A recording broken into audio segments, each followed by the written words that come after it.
Қайырлы күн достар. Бүгін шортаннан котлет дайындаймыз. Шортанды қылқаннан тазартып алдым. Ет тартқыштан өткізбей тұрып, ақнанның үстіне сүт құйып батырып қоямыз. Шортанның филесін ет тартқыштан 2 рет өткіземіз.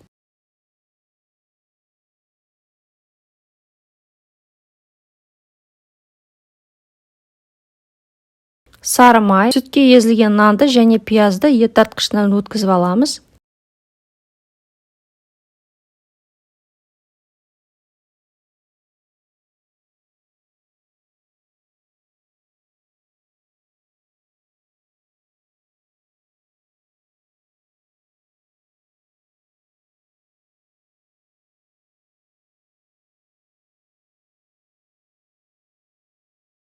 Тұздаймыз, қара бұрыш қосамыз, жұмыртқа қосып, жақсылап араластырып, бетін жауып 15 минутқа тоңазытқышқа қоямыз.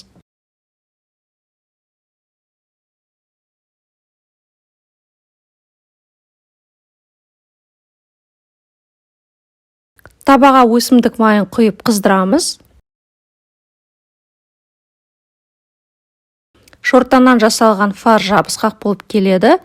Сол себепті қолымызды салқын сумен сулап, котлетімізді жасаймыз.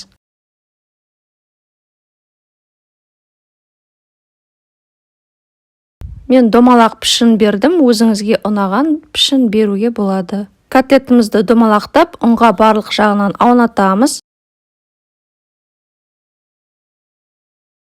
Майымыз әбден қызығасын, котлеттерімізді салып, 2 жағынан қызарғанша орташа отта қуырамыз.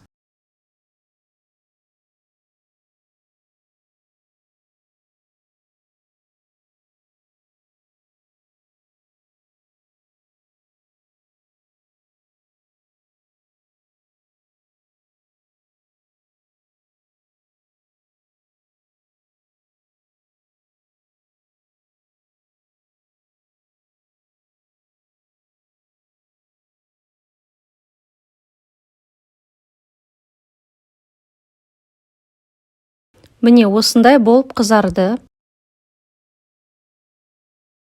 Енді котлеттерімізді пароваркаға салып, 10 минутқа салып бұқтырамыз.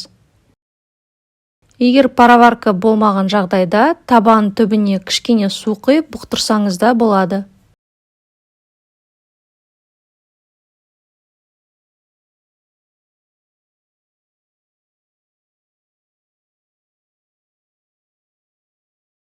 Рецепті ұнаса лайк басып, комментарий қалдырып, каналыма жазылыңыз.